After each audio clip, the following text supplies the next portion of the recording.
What's going on, everybody? Back again today to do another movie review, and this is going to be over a DC animated movie, of course. Uh, on this channel, I have praised DC animation as being like the best thing DC does. Out of everything they do, comics, movies, TV shows, books, video games, doesn't matter. Their animation, whether it's a like animation series or animation movie, their animation is their best thing that they do. And today we're going to be talking about the newest DC movie, Batman the Long Halloween Part 1. So, the previous two installments in this new movie series, because this does take place in DC's new movie universe, even though it is based on a very famous, very popular Batman graphic novel, this is our introduction to this new animated Batman in this new animated universe. It takes place in the same animated universe as Superman Man of Tomorrow and the Justice Society World War II movie. And the beginning of this video is going to be me all talking about this movie right here, and then after that I'm going to kind of get into, now that we're 3 films into this new animated movie universe, I'm going to kind of get into my overall opinions of the universe. So right off the bat with this, it's good. It's good. I'll give it a solid 8 out of 10. If someone, there was a gun to my head and I had to give it a rating, I would give it a solid 8 out of 10. The voice acting is like there's no complaints with the voice acting. The animation is what we've come to expect, like I said, from Superman Man of Tomorrow and Justice Society World War II. It does take place in the same universe as those movies, so the animation is the same. Some things about this being an animated movie make it better than the graphic novel. Some of the fight scenes are drug out a bit more, or there are just added fight scenes to it, because since it is animation, you can actually show a fight scene. It's not just pa- comic book art panels on a page. You can actually watch the fight happen. Uh, in terms of, in that regard, I really like this animation. This animation is a step up from what DC film animation was doing before with their previous movie universe, where it was almost like they were trying to give it almost like an anime style and feel to it, but they couldn't. That's really just what it comes down to. They could not do anime. That's just it. And I'm not one of those people that respects the effort, respects you for trying. If it fails, then you shouldn't have done that. Stop. You shouldn't have done that. Don't do it again. And if it succeeds, great. But if it fails, you shouldn't have done that. Stop doing it. And they did it for every single movie in the previous DC animated movie universe. They tried to do this semi-anime art style.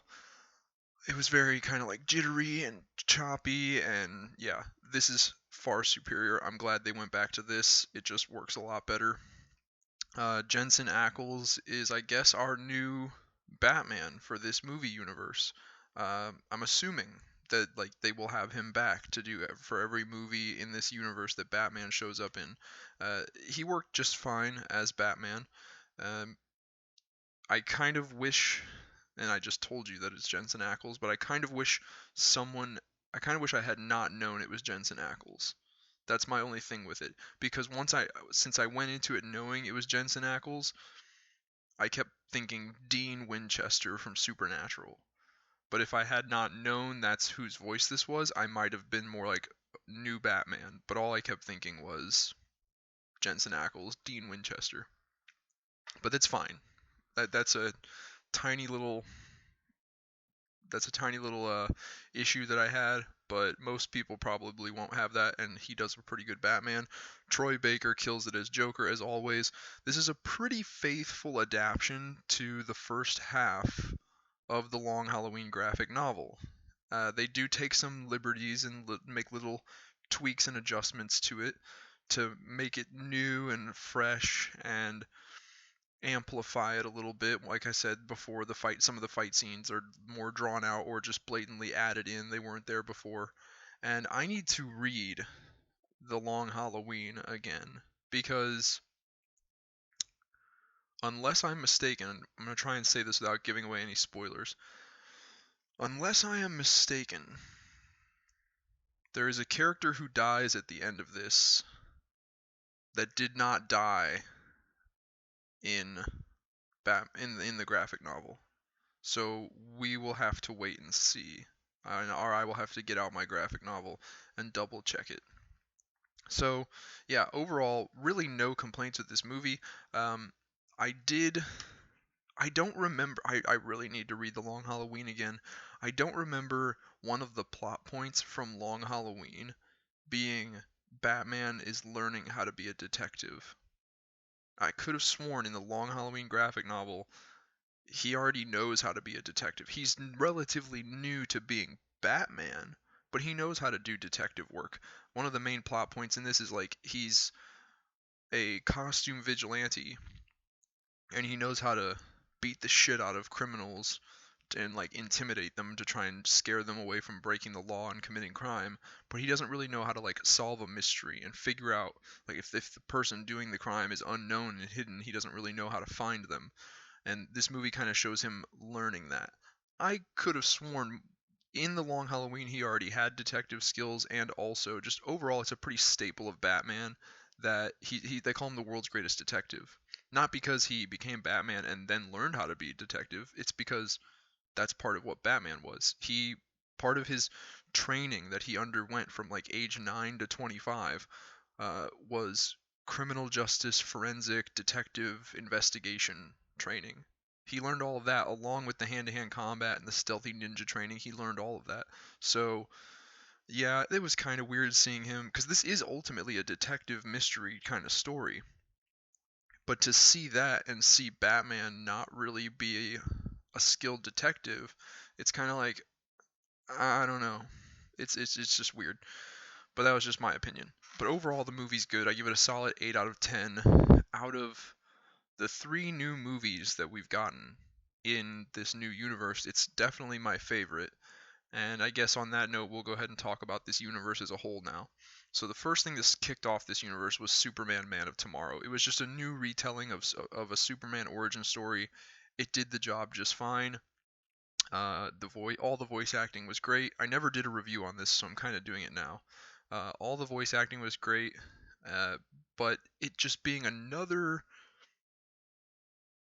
Superman origin story, I kind of fell asleep during it. You know what I mean? I was like laying there, I was trying to pay attention, I was trying to focus on all the differences that and new things that they did with it, and I just, other than the fact that like, he meets Lobo, we've seen that before, and he meets Martian Manhunter. That's kind of new, him meeting Martian Manhunter really early on in his career as Superman, way before the Justice League has been created. It's kind of different. It's interesting, but overall, it was just like let's make a movie, and the only objective of this movie is to introduce Superman so that he can be a part of this new animated movie universe. Well, wait, does the movie, like, in and of itself need to be, like, a really good movie? No, no. Just so long as, like, the people who watch this will know who he is in like, upcoming movies, then we're good. This doesn't have to be good. All this has to do is let people who watch it know who this dude is. And it does that, so it is what it is. And then the other film in this movie universe so far is Justice Society World War II. If you've seen my review of Justice Society World War II, I said it's a pretty meh, nah, whatever kind of movie.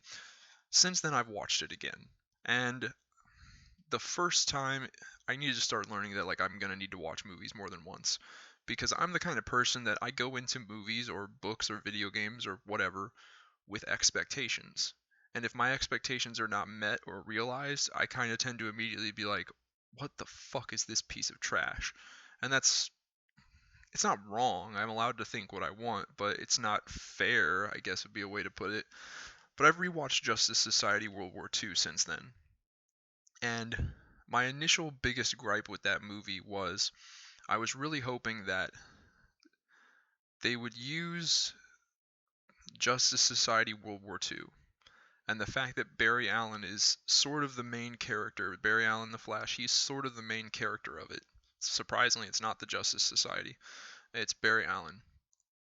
I was hoping they would use this as a way to tie the previous DC animated movie universe to this new one. Because the previous one ended with Flash going back in time to change the past and rewrite the timeline. And I was kind of hoping that's what we were going to get here. Is it was going to show Barry Allen. I was hoping to see an animation shift. Like it starts out with Barry Allen in the previous versions, more anime style, and he's running through the Speed Force, and then he ends up in this new era of time, and the animation's changed. I was kind of hoping for something like that. That way, that way it's not a complete fucking restart. It's one thing to do it in your comics. How many times in every single medium of DC are they gonna restart the fucking timeline? Stop doing that shit. Stop doing it. I don't give a flying fuck how bored you are as a creator with the current timeline. If you're bored, that doesn't matter. What matters is if we're bored with it, because we're the consumer, we're the fans, it's ours. So the question is, are we bored with it? If we're not bored with it, don't fucking restart it. If we are bored with it, then maybe you can. But if you're going, man, I'm really, as a creator, as a writer, I'm really a storyteller. I'm really just bored with this current timeline we have going with DC. I think we should restart it. No, what that means is you should quit your job and go do something else. Don't just like that would be like if you are building a beautiful jigsaw puzzle for everyone to be able to see.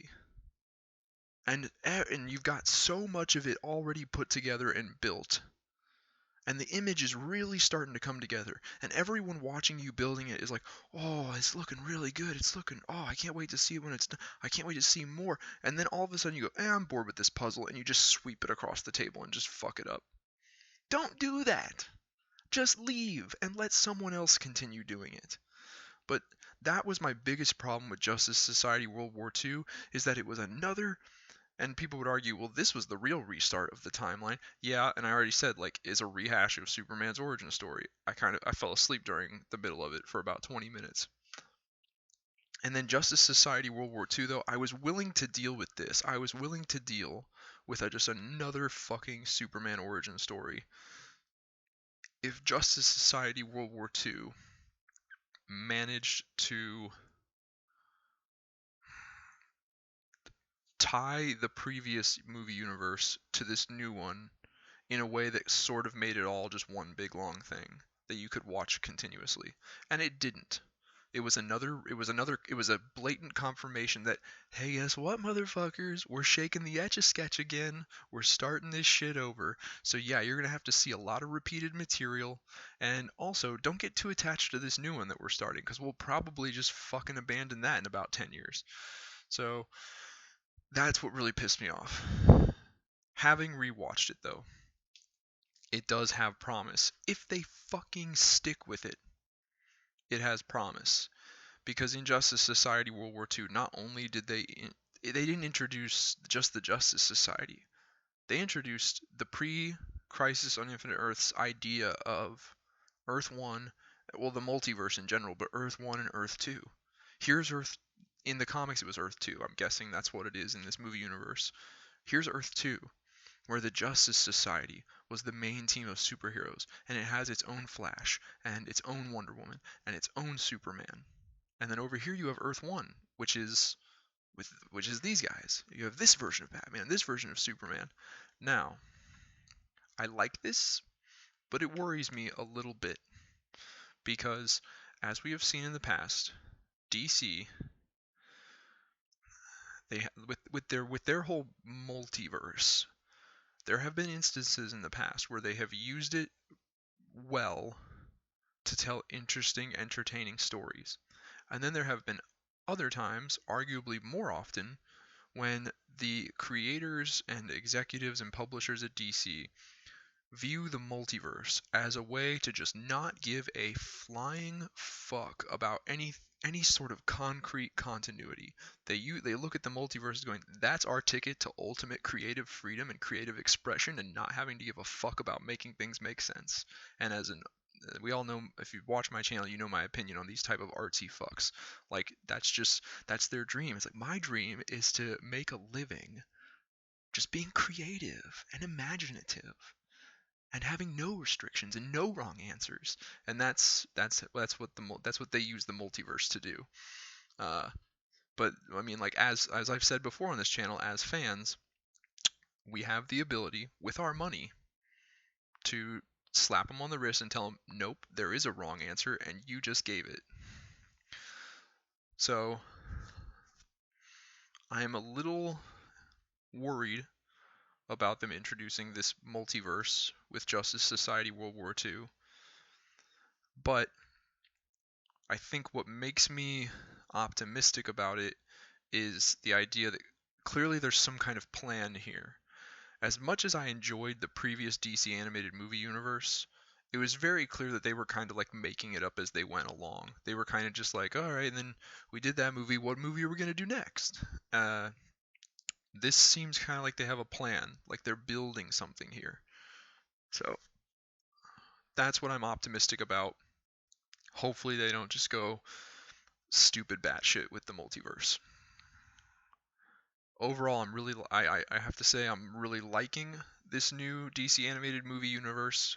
The DCAU, the Bruce Timm Paul Dini DCAU, is still my favorite iteration of DC overall. But so far, this is promising, and I will be watching more of it. I will be watching every single piece of it that comes out until they confirm to me that they're going to be wacky, stupid, creative, artsy fartsy fucks with the multiverse and just tell wacky, stupid stories. Um, yeah, then I'll drop it. But as of right now, I'm optimistic about it. I would give it the overall movie universe with these three films. I would overall give it a same rating I gave this, 8 out of 10, which is that's an 80%, which is a B. And I don't know about you people out there. I know there's some people out there like they were straight A's, and if they didn't get straight A's, they were like they felt like a failure. But for me, a B was a good solid grade, good to go. So a B is good, and I give this movie, Batman: The Long Halloween, in and of itself, a B rating, 80%, 8 out of 10, and I give the overall all three movies as this introduction, this beginning of this new animated movie universe. I give that an 8 out of 10 as well. So I recommend it. This is not an origin story, so don't think it is. If you do want an origin story for Batman prior to jumping into this new movie universe, I would suggest watching the movie Batman Year One. It is not considered part of this movie universe, but the animation's close enough to just kind of like make that leap in your mind. And then also, it's a good origin story. It's arguably the definitive Batman origin story adapted from another graphic novel, just like this. And what was I going to say? I hate brain farts.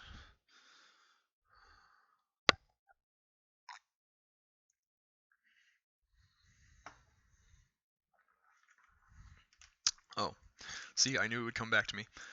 Batman Year One, the movie, does not contradict anything in here. I can confirm that. So, if you really want an origin story for Batman, just in your mind, just watch Batman Year One, go out buy Batman Year One, and just in your mind consider that like part of this as well. And then if you do that, it's kind of like cool. We have a Superman origin, a Batman origin, a not origin for Flash, Barry Allen, but an introduction to him, an introduction into the Justice Society, an introduction into Earth 2.